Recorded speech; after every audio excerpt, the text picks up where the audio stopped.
Hello, hello, hello. This is Willie from Save to Sane. I am here with you today. This is our every other weekly get together. And I want to say hello to everyone out there, whether you are live or watching or will be watching the replay or joining us later. Those of you who are out there who are listening to us live, please send me a message to let me know that you are out there, that you can hear us, and everything is working fine. I am excited about today's show. It is a continuation of the show we had a couple of weeks ago that got quite a lot of response. Actually, it may have been my most viewed podcast to this point. I think I had one earlier when I first got started. I did with a friend of mine who is a pastor. But I think the one we did a couple of weeks ago has surpassed that in viewership. So thank you all so much for viewing it. Everyone out there who viewed that, and for those of you who were with us a couple of weeks ago, made that popular. I had already scheduled to do a part two because we did not get to all of the topics. But it's a good thing that we are doing it because it appears that that was a very, very, very popular podcast. So we will get to that. Um, I'm going to cover a couple of things real quick before we get started. I'm as always, as I continue to tell you guys, I am we are growing in this business. We are being invited and being part of a lot of other things in this space, and I want to keep you guys abreast as to what's going on in this space. And so I will do that in just a second. Let me say hello to a few people. Jay Jammin, what is going on? Glad to have you. Black and Bougie, good to have you. It's been a while, but glad to have you back. Um, Thank you, Jay Jammer. Amanda, you finally got the notification. All right. I don't know what I'm doing wrong or in this case, I guess right. Just putting it out there, but I'm glad that you got it. I'm glad that you are here joining us. So I am excited. A couple of things, as I always do. Let me start off by thanking a couple of people. First of all, let me begin with Taisha Exick, who, as I say every time we get together, has been instrumental in us getting this program started and keep it going. She's been a friend and a colleague in this. She's the one that helped me to get everything started. And so I am always, always, and always will be in debt to her. And so thank you, Taisha. Hopefully you're out there somewhere listening or at least catching the replay. Those of you who are familiar with Taisha, she has some marvelous podcasts herself. And if you're interested, then please follow her, subscribe to her shows, and take a listen to some of her stuff. She talks about pretty much everything, including religion to a certain point, but she also talks about a whole lot of other things as well. And then secondly, but not least, I would like to thank my wife, who, as always, is extremely supportive, my number one fan, as she calls herself. But she's extremely has been extremely influential in what we're doing and 100% supportive. And so I am always, always thankful to her. And so, yeah, so that's where we are on that. And so a couple of things. We have missed you too as well, Amanda, but we're glad to have you back. Couple of quick things. Those of you who left comments or can see the comment screen, you notice that I put in some instructions about going to my channel and see the event under post and register there. So what is that about? That is about a class that I will be teaching beginning next Thursday, I think the 3rd. Next Thursday, it is a 3-part class. It will be every Thursday for 3 weeks, and it is about Christian nationalism, uh, evangelicalism, and our democracy, and how secularism or secularists, those of us who are secular, can be in the antidote to what's going on with our democracy and Christian nationalism. So I am teaching that class on behalf of the American Humanist Association. I was invited to put the class together and teach the class. There is a cost if you would like to attend. To attend all 3 sessions, they're about an hour and a half or so, I think, a piece. And I think it's $100 for the entire session. So that's and that information. And so to be able to register for that information, and I will announce this again at the end of the program, in order to be able to register for that information, because it's kind of hard to get the information where it needs to be. But I shared it on my YouTube channel. So if you go to the YouTube channel and go up under post, This is what my wife has organized as well to help me with this. Go up on the post, and then you will see the actual flyer, and then there's a link there. So if you're interested in participating and being a part of that class, then you can register there on that link. Um, if not, then if you're not able to do that, send me an email or make a comment there, and I'll figure out some kind of way to get the link to you. So we got to figure out there has to be a better way to do this. But I've shared it on all of my social media outlets as well. So yeah, so we are doing that. Also, this was not something that was made public, but it's something that I recently did. So I have been up since 4 o'clock this morning because I did a class on secularism for a college group of college students in Nairobi, Kenya, and that was virtual. So 4 o'clock in the afternoon, their time is 6 o'clock a.m. our time, and so I've been up since 4 o'clock, and we started doing that. We actually started at about 5:45, getting ready, making sure all of the Zoom link and everything was working, and so we did that. That ran a little long. That ran a couple of hours because many of the students had a lot of questions about their journey. So interesting questions. And so I bring it to your attention, A, to keep you again abreast to what's going on, let you know that I am 100% working in this space, but also to share with you some of the interesting and some of the what's going on, not just here in this country, but around the world. And so these were a group of students who are referred to as a free thought organization in Nairobi, Kenya, which is about 85% Christian, which is about probably 97% religious. But there are, even there in Nairobi, Kenya, there are a group of free thinkers there. And so they invited me to do a lecture. So we did the lecture this morning. It went exceptionally well, had tons of questions. And so there are people, not just here, but in other countries who are interested or have embarked on this journey. These are younger people. They were 20 to 22 or 24 years old. So it was exciting, had a wonderful time. I don't think that that is public anywhere, but it was an awesome time. And hopefully we can continue to spread this thing. Salima Cartwright, this is my wife, and she said for those who are interested, you can register for the class by going to the Save to Sane YouTube page and clicking on post. The link is in the very first post. So thank you so much to my wonderful wife for getting this together for me. I'm telling you guys, I what I do well is what I'm doing right now. All the technical stuff, I will admit. I am not the most technically sound person, but I have people working with me that is a lot better at it than I am. And so I'm thankful for that. Black and Bougie say it is so refreshing to them trying to disconnect this madness. I'm proud.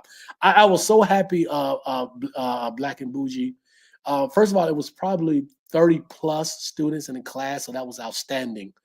It was actually part of the CFI organization. If you're familiar with the CFI organization, Center for Inquiry, which is a U.S. based organization, but they actually have a chapter in Nairobi, Kenya. And so a professor there by the name of Dr. George, he was the one that ran it. And so we organized and put it together, did a fantastic job. But just to have people who are in what we know to be really devout countries, religiously devout countries, to understand that there are still people there who have questions about their faith, who are non-believers, who are free thinkers, who are humanists. And so we covered the entire gamut of that. And so it was outstanding. Love doing that. And I think that they're going to bring me back from time to time to do other lectures there. So awesome time there. Black and Bougie also said it's nice that even they're trying to deconstruct. Exactly. Yep. And then Jay Jamin said hello to Sister Salima. So thank you, appreciate that. So where we okay? So 2 weeks ago we got into Christianity being witchcraft and some of the practices of Christianity which mimicked witchcraft. And so we know how Christians are so afraid of anything that resembles witchcraft in their mind. But what they tend not to do is look at some of their own practices and rituals and how those things are very similar to what they despise and call witchcraft or demonic practices.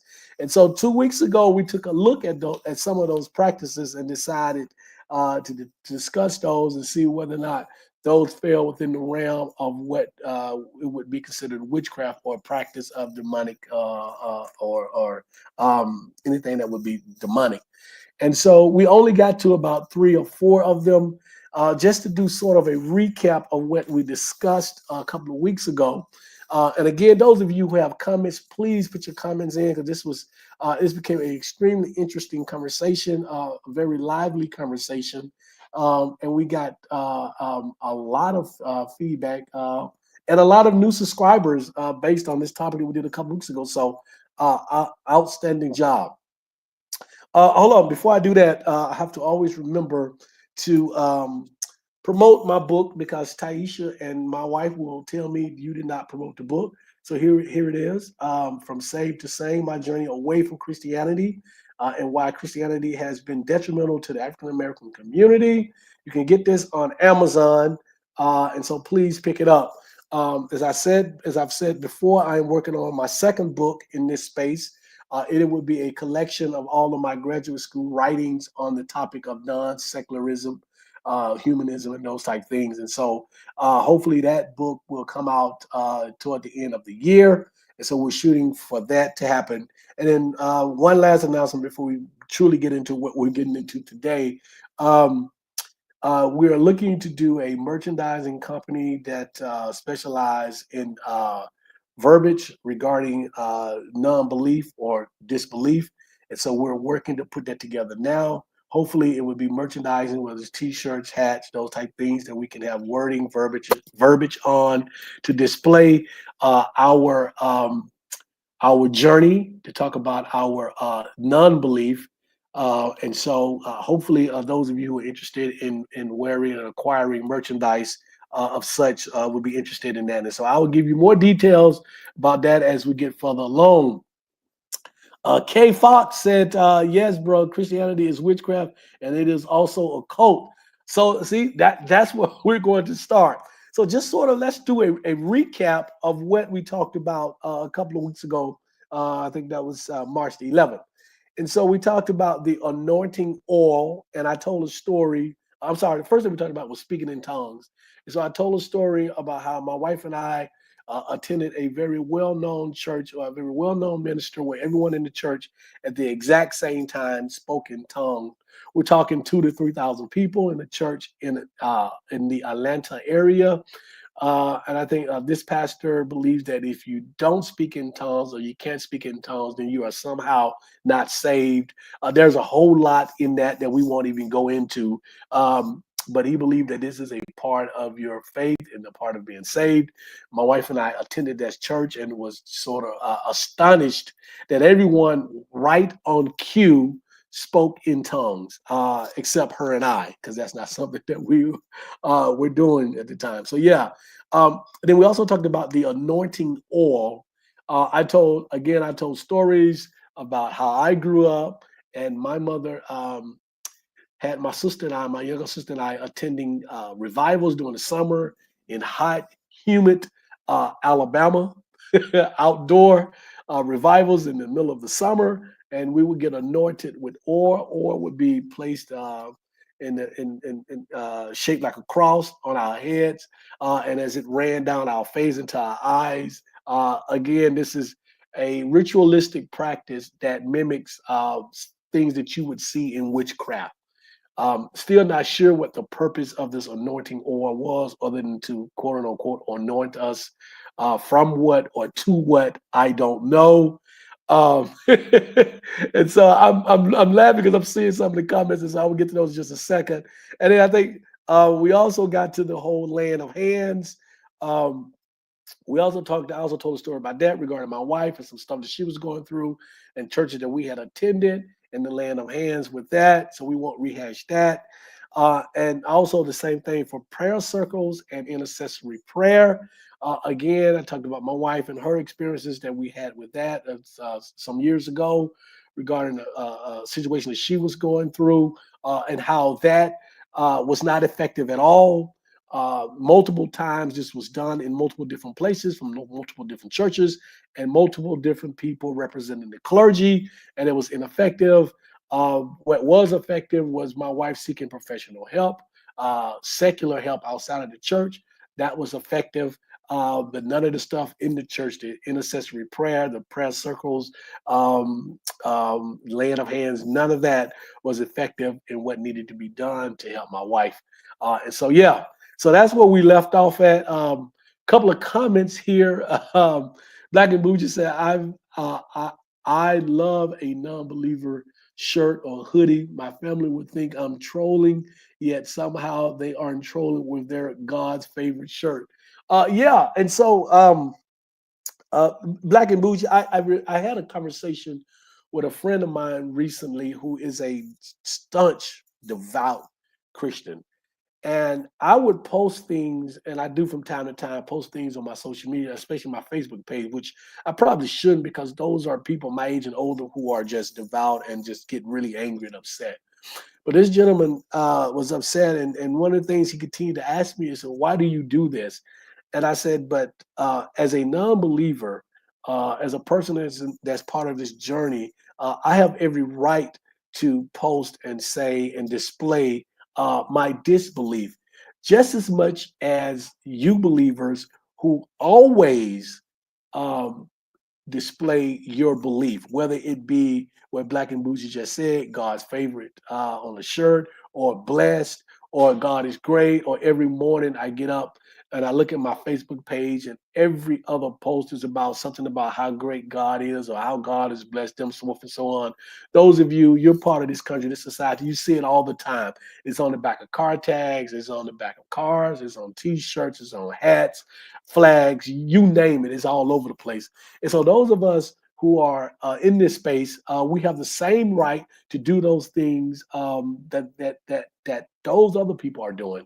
And so, yeah, absolutely. Zombie, what's going on? I don't know if this is your first time, but glad to have you with us. You said Atlanta pastors are PSs, and I think we get the genesis of that. I guess we get what you're saying.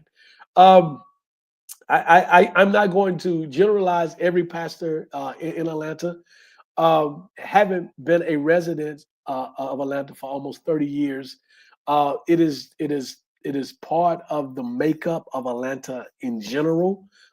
There are some things that have become part of the Atlanta culture, and the religious part of Atlanta culture is also part of that.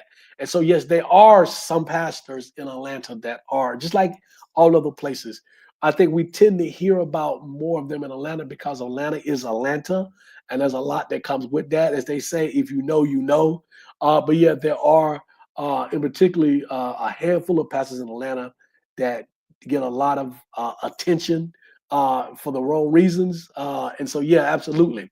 So I agree with the thought, Zombie, but I won't generalize every pastor there because there are some good pastors. And so let me say that. Let me put that on the record because I know I'm going to get people going to come to my channel and be upset. But there are some good pastors in Atlanta.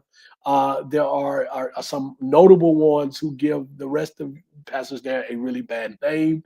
But that's anywhere, and that's any and everywhere. Christine, greetings. Glad to have you. Black and Bougie is laughing. Amanda, I'm sorry. Amanda's laughing with Black and Bougie. Is she laughing? Amanda said, "You set the people off on Facebook, and they cannot handle it." No, they cannot, and I will continue to do that. So one of the things that my wife says is we talk about Facebook not really being um, my audience.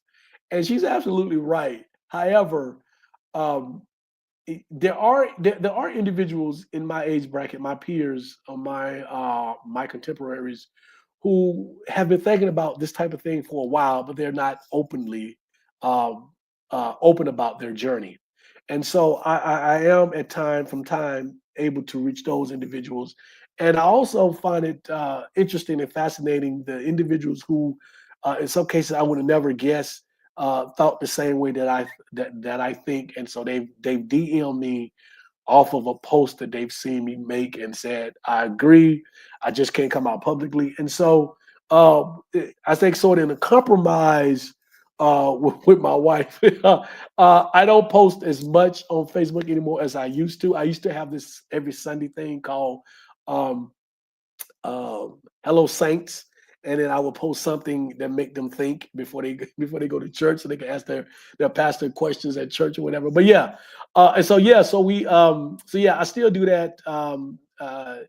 But I think Instagram is more of my audience, and especially TikTok, which I have to do more stuff on TikTok, and I will.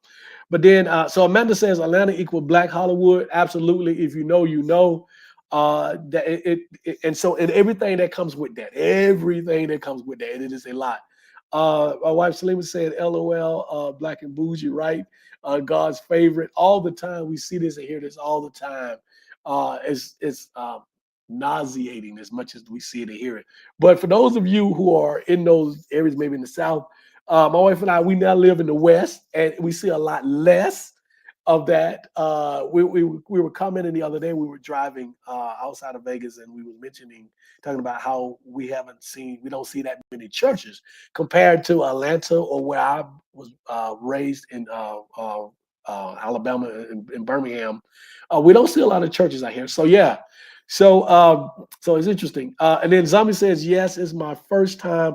I agree. Some cool, but the big ones raping the people. I will agree with you. There are the major ones, the ones that we see here all the time, who are absolutely disingenuous in their work. Let me put it like that. Amanda, yes, I love the Sunday post. It's hilarious. Yeah. So yeah, I used to do this Saints post, and everyone loved those. I would even get people who would text me and say, "Are you gonna do one this morning?" And so I haven't done one in a while. So we'll see what happens. I might do one coming up. And then Black and Bougie say, "You think there are good pastors? I don't know if it's possible to be such." Well, let me say this, Black and Bougie.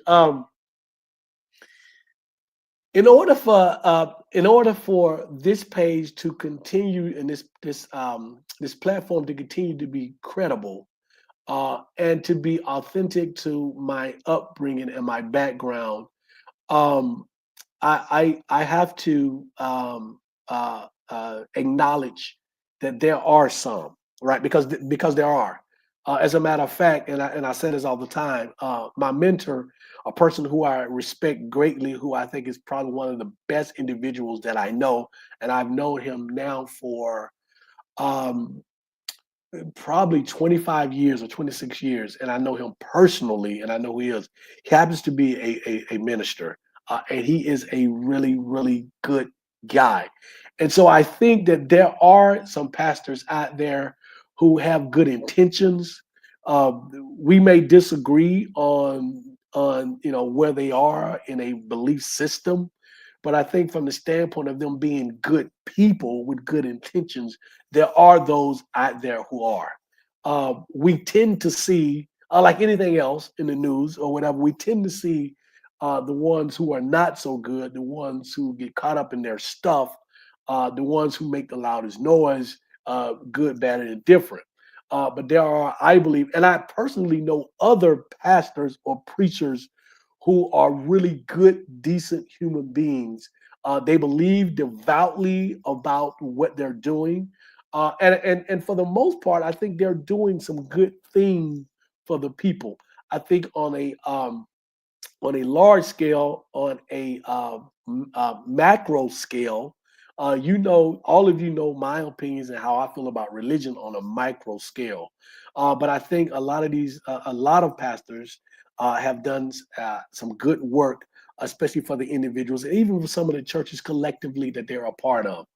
And so I won't dismiss all of them because I want this to continue to be a channel that is I'm not going to say unbiased, but truthful, in the way I see the truth. And so, yeah, um, but absolutely. What's up, Melody? What's going on? Dr. Kelly is with us. Melody, glad to have you with us.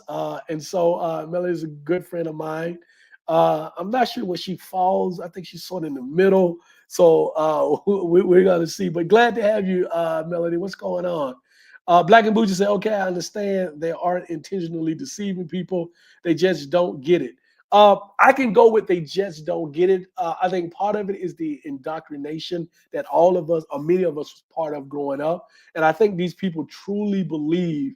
And let me tell you, I have some personal, I mean, people who I am really, really close to that I've been knowing for 30, 35, 40 years who are part of the clergy. And we have deep conversations. And I believe that some of these people truly believe what they believe, right? I mean, it once it's so it's easy for me because I am on the outside now looking in, and I was never completely submersed in it, right? And so I was always able to say, something don't feel right, seems right. But I think a lot of these people, they have always been deeply submersed in it from the very beginning, right? And so they really can't. And it is a willful ignorance to a point, but it's what I would call in some cases a honest ignorance. Like they really believe this. And so what I spend my time on now is working with or helping or creating space for those individuals who started off like me and Taisha as we talk about our journeys, that people who do have questions, who people who say, wait a minute, the math is not mathing, right? And so that's why I spend my time with those who I think are too far gone, will never come back. I sort of dismiss them. You know, I if they're older and I know them, then I give them their respect from that standpoint. But I do not back down on what I believe and my point. And so if they come to me with this, then we do have these dialogue and these discussions, and I do not back down. But many of them don't really challenge me in this. They see it, they sort of, they might get upset, they might sort of dismiss it. Occasionally, they may send me a message. So, what is it you meant by this? Or let's talk about this, and so forth and so on. But yeah, let me go back up. Black and Bougie said, I feel you, brother. And Black and Bougie, that's just my opinion. We all have opinions, and I welcome all. So absolutely, this is just my opinion. Where I stand. So you, from your standpoint, you are absolutely correct. So Christine said many are doing it out of ignorance to the truth. I think Christine, I think many they believe that this is the truth, right? They believe that. Um, and I do believe that for many of these, especially the older generation, you're not going to change them. And it took me a while to come to that. It took me a while to say, okay, most of these people are not going to be changed. And so what we hope is that they don't do more harm than what's already been done. And as a matter of fact, when I in the completion of many of the talks that I give, what I do tell believers is that if you're going to continue to be believers, if you're going to continue to be a Christian or a Muslim or Jewish or whatever, then work from within to make your religion better, not only for you but for those of us outside of religion. And so that's what I that so that's the best that we can hope for with many of these people. Yes. And so again, Jay Jamin said, willful ignorance. Black and Wuji said, I know some great Christians too. And yes, they're hopelessly indoctrinated, zero chance of waking up. Absolutely, exactly. Christine said, not necessarily willing, but because they are confused and refuse to study anything other than the Bible. Jay Jamin. Now that is a very valid point, Christine. I know far too many who refuse to read anything outside of the Bible, right? And I think that's a tragedy. And I think all of us, so those of us, like everyone on this page, and I don't know any of you personally, but those of you who I know who have been part of a religion or a religious practice, I know that you have read those religious texts. If you have been a Christian, you've read the Bible. And now that you're on the other side and part of your journey, I know that you've read other things. And so that's us. We do that. Many Christians don't. They dismiss anything that's not the Bible. And so, as I've told one young lady who I have these debates, I don't really have debates with her because she's not at my level to debate me. And so what I tell her, I say is that I'm trying to keep you from embarrassing yourself, because when you come on here on my page and you spew this nonsense about the Bible being authentic and real, you sound like an ignorant. You sound very ignorant, and so there are many people like that. And now that I'm on this side of it, seeing it is even more amazing that there are people who are really this ignorant to stuff. When we get into our discussions about evolution and creation, there are people who really believe that this God in the sky created the earth, the universe in 6 days and rest on the seventh day. I mean, that people who really believe that, in spite of the information and the facts and the evidence, the real evidence that's out there that said that is impossible, that could not have happened. And so there's people who still believe even some of these Bible stories, the Great Flood. We have tons and tons of evidence that say that the Great Flood never occurred. There was never a worldwide flood, but yet we have people who still believe this stuff. Um, and so forth and so on. I can go on and on and on. And it is amazing to me that as adults, I'm not talking about children, I'm talking about adults with children, and in some cases with grandchildren, still believe this mythology, this fiction. And so yeah, so absolutely. Um, let's see, where did I stop at with the comments? JJ said, yeah, I agree with you, Christine. Then Amanda said, I'm sorry, I believe 100% that TD Jakes is intentionally deceiving people. I believe it could have started pure, but now, nope, they are. No. Hey, listen, I attended TD Jakes church, about 30 years ago, out in Dallas.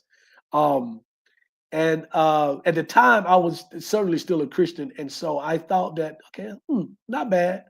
Uh, but today, you're not going, Amanda. I'm not going to argue with you about that. Absolutely, I believe that most, if not all, of the mainstream televangelists that we see and that we hear are purposely, willfully deceiving the people, including Jakes. Absolutely, I agree with you. Absolutely, you can't be, in my opinion, you can't get to that level without knowing the truth.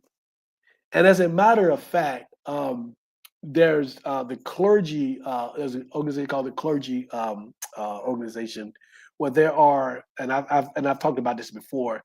The gentleman who runs Freedom from Religious Foundation, Dan Barker, who was a former pastor himself, who's now an atheist, started this organization, and it's for ministers who cannot leave the ministry for financial reasons, but they're no longer believers, right? And so I believe that there are many of these pastors who are still doing what they're doing because of the money, and they know that they're lying every single day that they're on the pulpit espousing this, and I do believe. Um, Black and Bougie say, I needed a religious exemption for, I'm trying to, where am I? I needed a religious exemption for a flu shot. I needed to a biblical verse that justified it. So my friend found one for me and said, see, God still hasn't given up on you. I feel straight. I don't even know how that even relates to what how your friend, what is that, because she was able to find a scripture, what does that mean, God? And so this is the kind of stuff, Black and Bougie, I'm talking about, that I refuse to not do what I'm doing because it might upset some Christians, because they continuously inflict this stuff on us, whether it's intentional, whether they're doing it, or whether it's just part of who they are.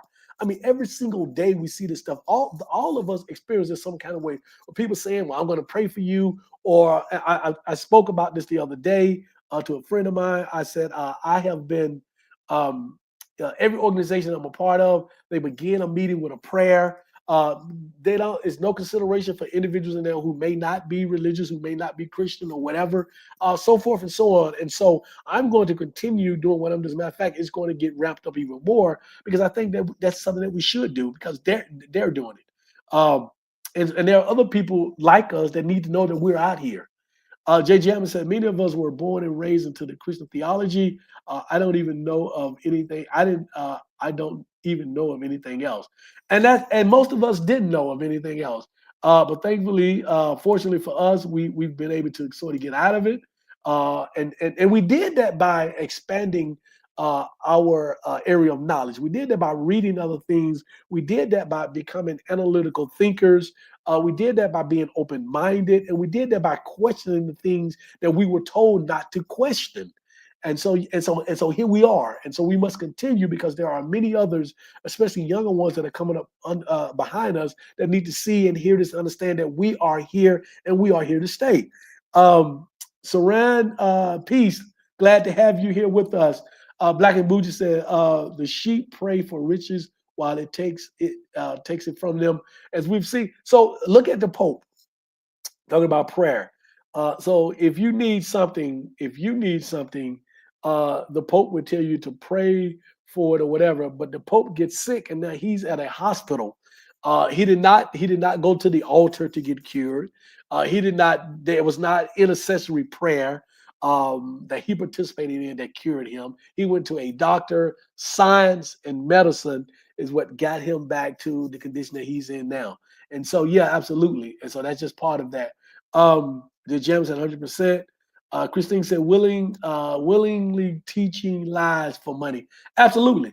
It's so much money caught up in this, and it is so easy. Where else can you go where someone says, give me 10% of what you make, and the product that I give you in return, you will receive after you die? Listen to that again. Give me 10% of what you earn, and the product that I'm going to give you, you will receive it after you die. That's a hell of a scam, right? But uh, almost 2/3 of the world population has fallen for this scam, and it is scary. It is crazy. But yeah, that is it. Amanda said half of the mess taught is common sense. It is, but common sense ain't common, as someone says. Black and Bougie said, because he felt like no matter what I'm going through, God still shows up for me. Like, no. Yeah, that's a whole Black and Bougie. We're gonna do a whole show on that right there. Amanda said, I think most of it is. Christine said, I have learned to question everything. And so, Christine, that's a great point. One of the things I told my students at Georgia State when I was teaching um, my intro to religion class, I said, listen, I said, most of you, much like your parents and grandparents, we ask for receipts or we question almost everything. The one thing that most of us don't question is our religion. And so I said, if I can teach you to question your faith, then this can be applicable to other parts of your life. And so if you learn to question the one thing that many of us don't question, which is our faith, then it would also teach you to question everything else. And that is a good thing. And so you're absolutely correct, Christine. We question everything. I question everything. And now that I've learned over the last 10 or 15 years to question religion, the one thing that I was afraid to question, the one thing that I was told not to question, it applies to every aspect of my life now. And so, yeah, absolutely. Amanda says exactly. That's why Jakes has his hand and feet in everything. He has wicked people in his pocket and can use them as he pleases. All of it comes back to the money and greed. Absolutely. Black and Bougie said Mother Teresa, raggedy ass, went to a good hospital while the people of Calcutta suffered in deplorable conditions. Absolutely. One day we're going to do a whole show on Mother Teresa and Gandhi. That's a whole nother subject that we would absolutely tackle that at some point. Christine said, taught straight from slavery and the master's mouth. Exactly. But we find excuses. When I say we, I'm talking about the collective of Black people. We find excuses when we bring that to the attention of the masses. There's every kind of excuse for it, even to the point where and I've heard this on multiple occasions, and I recently heard someone on social media talk about this. There's a movement or a group of African Americans who would tell you that slavery was good for us because it introduced us to Jesus Christ. Now I think this is the most absurd thing I've ever heard in my freaking life. It almost made me want to cuss, and I said I wasn't going to cuss on this channel, but damn, this is crazy when I hear someone say this. And so Amanda said Black and Bougie, it is, sis. To be a believer, you have to remove all logic. Removing logic is silly and dangerous. Absolutely. It is illogical, in my opinion, to be a believer. There is nothing. It is based on absolutely no physical, tangible evidence whatsoever. And so, yeah, but what counteracts that logic is the indoctrination that starts from birth. And that indoctrination is strong. It is powerful. It is the most powerful thing ever. And so we have to counteract that by encouraging people to think analytically and to read something outside of the Bible and apply the rationale that's in their head somewhere. Because I believe that is in there for all of us. It's just whatever at what point we use it. Christopher Hitchens crushed her little evil ass. I love Christopher Hitchens, and I read a lot of his stuff. Um, Zombie said afterlife insurance. That's exactly what it is. And so when you hear people talk about Pascal's wager, which is sort of like afterlife insurance, so in Pascal's wager, people they will say, well, isn't it better to believe than to not to believe? Because if I believe and I'm wrong, then I lose nothing. But if I don't believe and I'm wrong, then I lose everything. And so my counter to that is always, if this God is who you say he is, wouldn't he know if you really believe or not? And secondly, I'm not gonna. I say you believing is really not a. It's not a choice. And follow me with this. It's not a choice. You either believe or you don't. There are either things there that trigger that make you believe or don't believe. So I don't have a choice whether to not believe. I don't believe. Those of you who don't believe and sincerely don't believe, there is no way I can flip it and be sincere about believing in something. It would take God Himself coming down here in person to make me believe. Anything short of that, I'm already too far gone. I cannot come back and be a believer again. And so, yeah, um, Christine said, pure insanity, scam, heaven, telemarketers. That's from Amanda. Black and Booty said, Amanda, yes, it can be funny, but overall it's dangerous. Amanda laughing. I mean, Christine is laughing. Questioning our faith is blasphemous and will send us to hell. Yeah, that's what they told us. And Amanda, that is one of those safety nets that's built into religion to keep us from straying. And another one is that anything that's not of Jesus is demonic. So what it includes in questioning, it also includes reading certain things, anything outside of the Bible. See, this is a big safety net that's built into religion to keep us from straying. So if they tell us that everything is blasphemous or demonic outside of the Bible or outside of the body of the church, then we're not going to do anything. We're going to be too afraid to question anything. And so that's how they get many of us. And those adults who may have been formerly educated or not educated, but at least smart enough, supposedly have common sense, and they are full grown adults, still fall for this trickery.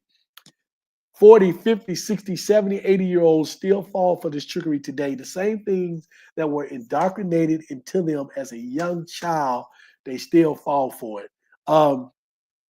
And so a Black Buddha said, think about it. God knows everything. So he knew the very moment that each one of us will walk away from this BS. So why create us just to throw us in hell? I make this argument all the time, Black and Bougie. This God who supposedly created everything is all knowing, knowing everything is going to happen. Why would he create human beings that he know would would be flawed, and B, why would he create these things that are so-called sins and name them sins, and also knowing those of us who will walk away from it. And so he go and create this hell to put us in so that we burn for eternity, but then turn around and say, I am an all-loving God and I love you so much. I love you more than you love yourself. All this is just bullshit. It makes no sense. It's not rational any way you cut it, any way you slice it. But unfortunately, many of the people who believe cannot see this. Absolutely, Christine, they believe without proof. They don't, their proof is always, I feel it. I had a personal experience. Again, my pushback to that is this. You had an experience that was unique to you, but you did not have an experience that other people have not had somewhere in the world at some point in some time. Your experience is not original. No one experience is original. I don't care if you had stage 4 cancer and you lived and it was cured. You're not the first person. It may be unique to you, but it's not original. and it was done by science and medicine and something else. So that is not evidence of a God. You do not. There is zero evidence of the Abrahamic and biblical God. Zero, absolutely zero. I stand on that hill because I know for a fact there is absolutely zero evidence, tangible evidence that we can put our hands on, that we can touch, that's testable, that is unbiased, that is objective evidence of God. Absolutely none. Nowhere. Nowhere to be found. Um, I agree. Belief is not a choice. I can't help it. Absolutely. It's black and bougie. That is disgusting. Slavery was good for us. Amanda, there are black people out there that will say that. Absolutely. I've heard it. I've seen it. And others have done it exactly. Christine said exactly. Black and bougie said, Amanda, yeah, because apparently we are worshiping trees and nature in Africa. And so when someone says that, again, it shows you how ignorant.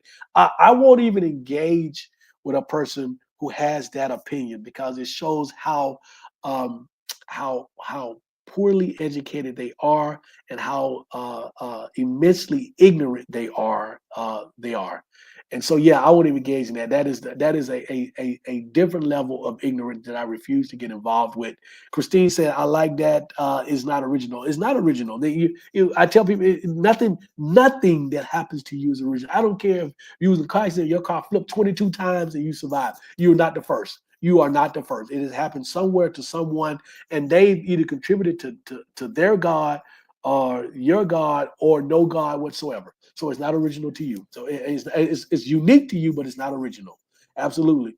Um, K Fox said yes, BS, and Zombie says belief don't change anything because God still judges your sin anyway. Apparently so.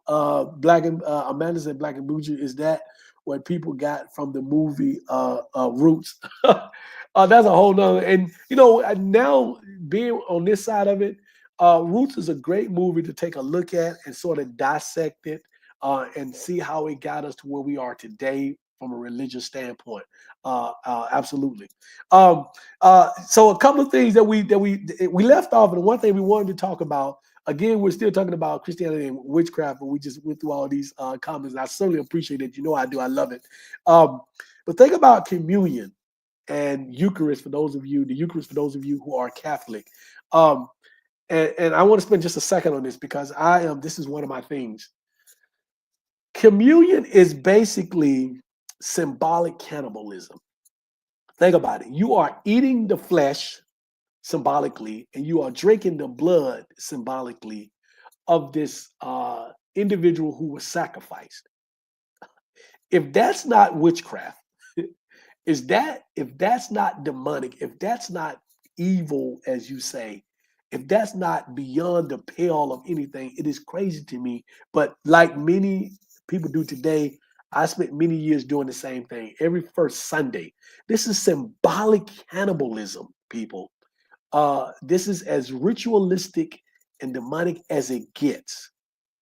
Tell me if someone dropped you on this planet and you had no experience about religion whatsoever, and you saw people who were symbolically eating the flesh of their savior and drinking the blood of their savior, what would you think about this? And so you have to put yourself outside of this and look at it objectively. Uh, Communion, Eucharist is nothing but symbolic cannibalism, the way it is partaken. So it is crazy to me. And so I just wanted to say that. We also talk about burning incense, who I know many Christians who are adamantly, who are so opposed to burning incense, but it's in the Bible. It's in the Bible. And so they tell you you can't burn incense. Da, da, da, da. They're associated with worshiping the ancestors, as they say, all of that craziness. But again, burning incense, Christians do it from a biblical standpoint. But there are spiritual practices outside of Christianity that many Christians would consider demonic or pagan practices that do the same thing. So how is it different when Christians do it? Let's see, holy water. splashing the thorn of holy water. We've had a minister who created little vials of holy water that she sold to people for a price that was supposed to help you, supposed to cure you of stuff. Again, it goes back to the whole it goes back to the whole money and greed thing. Some of the comments. Um, uh, let's see. Amanda said yes. Black and Blue said Amanda. It seems shaking my head. Christine said teach, teach. Where are we? Black and Blue said, but I'm wrong if I get some chicken bones and light some sage and candles. Absolutely, they would call you. They would say that is voodoo. Um, they don't know that. Voodoo is the way what it's supposed to be pronounced, but they would say that's voodoo. They would say that's witchcraft. Absolutely, but they're pretty much doing the same thing. Black and Bougie. Um, Evelyn, how you doing? Let's see, Evelyn, Paula. I'm just gonna say Paula E. Paula. Thank you. I don't know if this is your first time, but thank you for being on. You said that they are carnivores. Absolutely, carnivores. I got it. I got it. Yep. You absolutely. Christine said, "Wow, symbolic cannibalism." And that's exactly what it is. That's exactly what it is. You are eating. You are symbolically eating the flesh of this. Of your Savior who supposedly came down here in human form. So absolutely. Black and Blue just said, I don't worship nothing, but I worship Harriet Tubman before Jesus.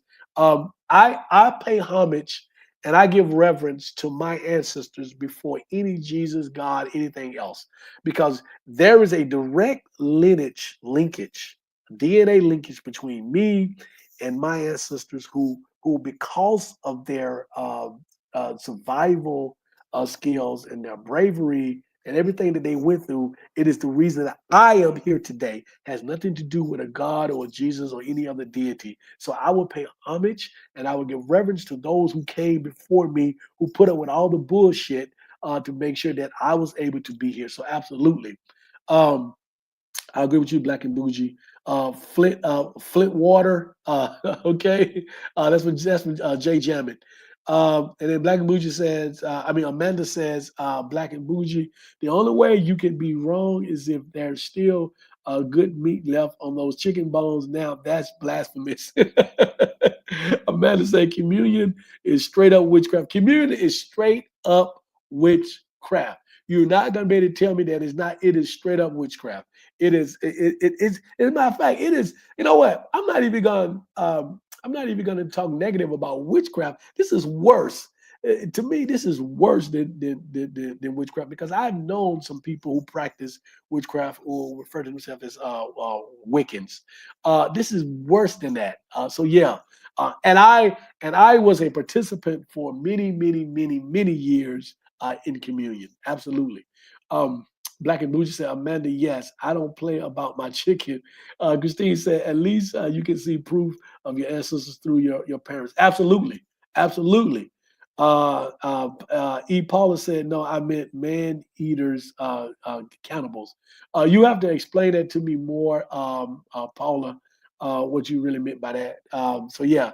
Then Black and Blue said, and why even symbolically eat your savior?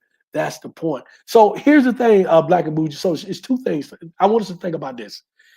During communion, we symbolically eat our Savior. We also wear a cross that is symbolic of how that Savior died. So it'd be like, again, if you've heard this type of analogy before, it would be like one of your loved ones getting shot and killed, and you wearing a gun around your neck. And if you're Catholic, you wear the cross with the body of your Savior. You know, and so imagine think about this. You. So I guess it would be if one of your loved ones was stabbed, you would wear a knife with the image of a body attached to the knife. How diabolical is that? I mean, how just insane is that? But that's what every time, and here's and this is one thing I guess I was always destined to do this, because even for my almost 40 years of practicing of being a Christian, I never wore a cross. If I did, it was literally for a day or two. but I've never wore a cross. I have an ankh. I've worn an ankh before, but I've never. And for those of you who don't know, familiar with ankh is just the opposite of a cross. And we'll maybe we'll have a podcast on that as well. But I've never worn a cross, and so every time I see someone wearing a cross, I'm like, it's just like walking around with a gun around your neck because of one of your loved ones was shot and killed. It is crazy. Um, so Evelyn says, E. Paula says, because communion is a simulation of human flesh, so that is cannibalism. Yeah, exactly. It is a simulation is symbolic of human flesh. So yeah, and I think that's what we all were saying. So absolutely, Black and Bougie said exactly. Christine said, make it make sense. 17, what's going on? I think this is your first time. If this is your first time, guys, please give me a like, a thumbs up. Please subscribe. 17 says you have to check the document 501c3. The church signs this document making the government the head of the church and no God. Um, whether there is no God, quote and unquote, I do understand your premise about the documents being signed 501c3 and the church and so forth and so on. The product that they're selling, the product that gets the people in the door is this belief system. It's this belief in this God, and either the fear that this God is going to put you in a eternal hell, or it's going to reward you with eternal heaven. That is the product that is being sold, and so I think that's what our focus is on. Jay Jammon said people simply do not think for themselves. There are a lot of sheep or sheeple, as I say, Jay Jammon out there. But it is easy and it comes natural because if you're born into an environment where everyone around you practice this, understand this as small children. We look up to our parents and our grandparents and other adults, but especially our parents. And so we're taught and we believe at an early age that our parents can't do no wrong. So for whatever they are doing, we believe that it is right and it is correct, and we tend to follow, right? And that's the beginning of the indoctrination. So if your parents are deeply devoted into it, it is extremely hard to break that cycle. And not making an excuse for it, because all of us here, most of us here, have been able to successfully break that cycle. So absolutely. But like you, but from a societal standpoint, it is really hard for people to think for themselves, and that not only goes for religion, but that goes for politics. That goes for almost anything else. So absolutely. Um, Black and Bougie said that that's like Dahmer victims' family wearing an iced out chain of him. Absolutely, exactly, exactly. Eve Paula said Ray Higgins, who I loved and used to follow many years ago, left the faith, transferred the skills to another religion. Some singing, some speech. Just a greeting is I'll show LOL. There are some things that Ray Higgins, I'm sorry, Ray Higgins. There's some things if you follow him, and I don't follow him anymore, but I used to. There's some things that he said that make a whole lot of sense. As with Reverend Ike, so I don't summarily dismiss anyone that's standing behind a pulpit because I don't know if those of you who are familiar with Reverend Ike. But growing up, I was told that we believed that Reverend Ike was like the first minister that talked about money, right? And he did absolutely. And I'm not. Don't get me wrong with that. But if you really listen to him, he was the first to talk about um, everything being inside of you. He didn't believe in a man in the sky. He didn't believe in this mythical Jesus of God in the sky. So I would encourage you guys to go back and listen to some old Reverend Ike stuff. Get outside of the whole money thing because he was absolutely about the money too. But he also said some really powerful stuff. And the same thing with Ray Higgins. He said a lot of powerful things. I don't necessarily agree with everything, but there were some things in there that I was able to pull out many years ago when I first started listening to Ray. So absolutely.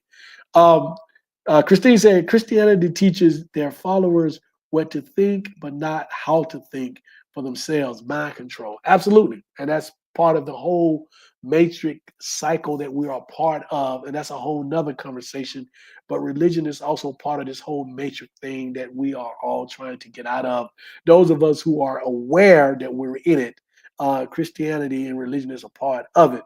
Um, the last couple of things I want to touch on before we leave is the visions and dreams that these Christians have.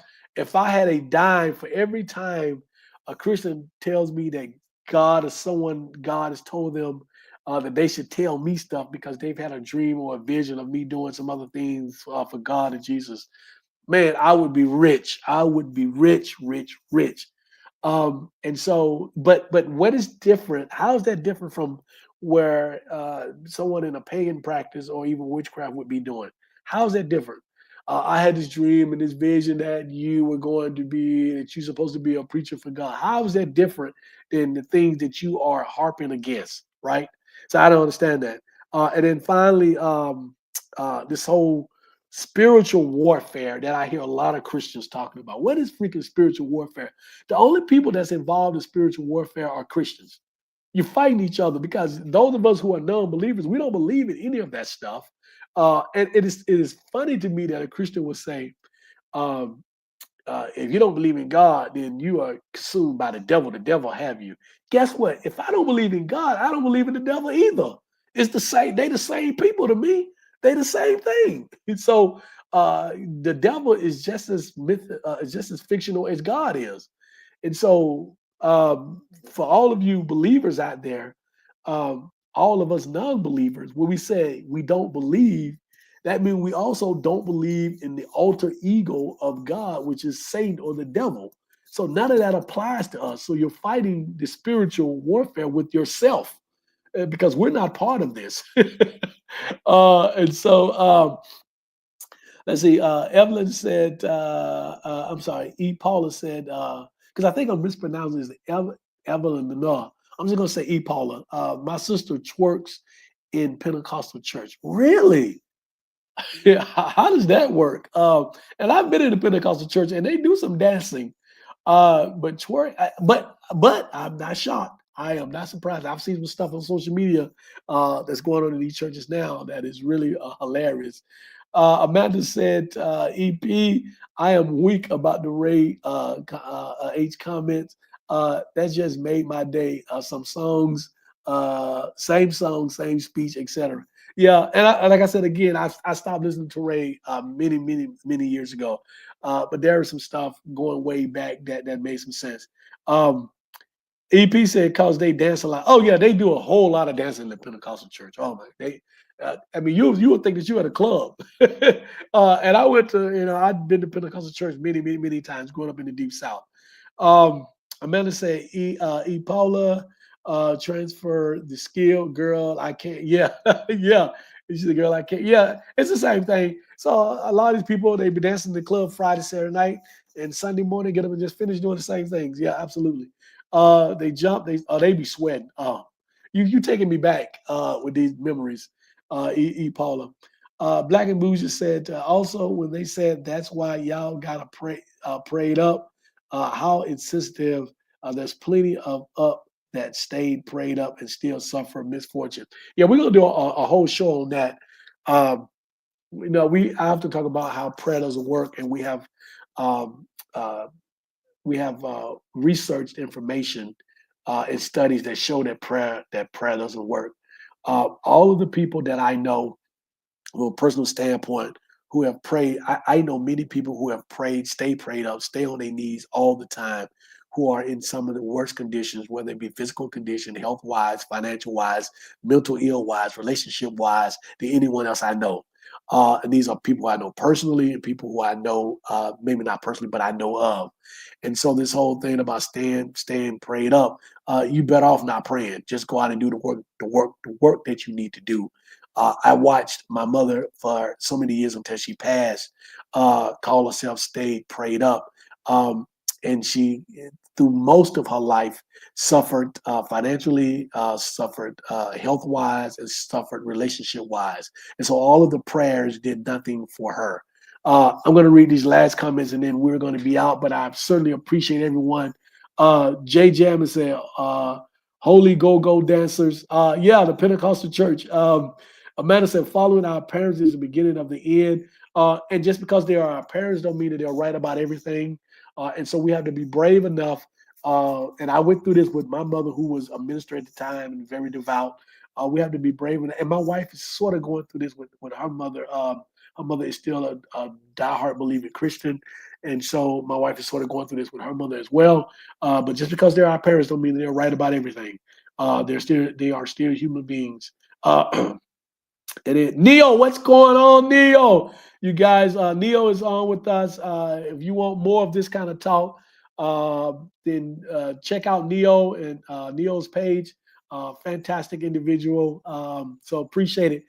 Neo says, sorry, I missed the live. I got to catch the playback. You got to catch the playback, Neo.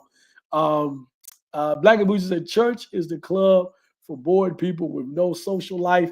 And you know what, Black and Bougie, when they get older, they ready to just tell all the young people that, oh, God is on his way back. And I'm like, you wasn't saying this when you were 25 years old up in the club every Friday, Saturday night. But now all of a sudden that you're 60 and you ready to turn it in, you start telling everybody, oh, God is on his way back. You were not saying that in your 20s. And so that like pisses me off. But you're right. They're bored, and this is their only social outlet. Let's see. Zombie said they always say I'm covered by the blood. Again, that's demonic. Again, that is witchcraft. I don't want to be covered by no one's blood. So it's crazy. You see, exactly. Stop praying and do the work and think yourself later. Absolutely. Church is a cult and a club. Who's this radio? What's going on? If you're new, glad to have you. I know I've gotten a lot of new subscribers in the last couple of weeks, so I appreciate it. I think the general concept of religion can be cultish, and in some cases it is. And listen, and I'm not disagreeing with you, radio. Here's my problem, and I'll be completely honest with you. I have so many friends who are still part of the church and so devout until it is hard for me to believe that they're part of this whole cult thing. So it's hard for me to say that because these are some really great people, but they just so caught up that they can't break away. So I'm gonna let you say that for me because I can't bring myself to say that because I am an OG and I have a lot of old friends who are just this is they everything. This is everything to them. And so but yeah, you are right. E. Paula said, I cringe at blood. Yeah, if these people just had the capacity to look at this stuff objectively and think analytically about this stuff, many of them would see it the way that we do, but they're not capable of separating their religion, their belief system from what is reality. They can't look at this stuff objectively, and it is painful to watch this sometimes. The stuff that I see on social media with especially our people, because um, we have historically, traditionally been the most devout demographic in this country. That is starting to change. I do some research and some studies and some talks about that. That is starting to change. But from millennials and older, that is still the case, and so it is painful a lot of times to watch us. Um, Radio said, thank you. I just subscribed. Appreciate it. Thank you so much, Radio. Thank you, thank you, thank you. Black and Bougie said, I'd rather spend my Sunday drinking Jesus' blood and making lavish dinners for my families. And then, I guess you mean wine. The wine. I have to, I'm a little slow with that. I don't drink, so. But yeah, I'm with you. And then finally, I'll end with this comment. LMA, glad to have you. Thank you for being. Thank you for joining. LMA said, imagine being 80 years old, still believing in the invisible sky daddy, life wasted. That is a great point to end on. Imagine spending 80 years on this earth and still believing in the sky daddy. It is indeed, in my opinion, it is indeed a life wasted. So many other things that you could have been doing, so many other experiences that you could have had, but yet you spent 80 years doing this. And unfortunately, there are so many who do that and have done that and will continue to do that. Again, thank all of you for being on here. Thank you for the comments. Thank you for subscribing. Thank you for the thumbs up. The channel is growing. We are doing great things. Again, continue to follow me and certainly appreciate that. And thank you, Jay Jammon. It was an excellent show because of all of you. So I appreciate that. And I will see you in 2 weeks. And we will continue our discussion in 2 weeks. Stay safe. And I'll see you then.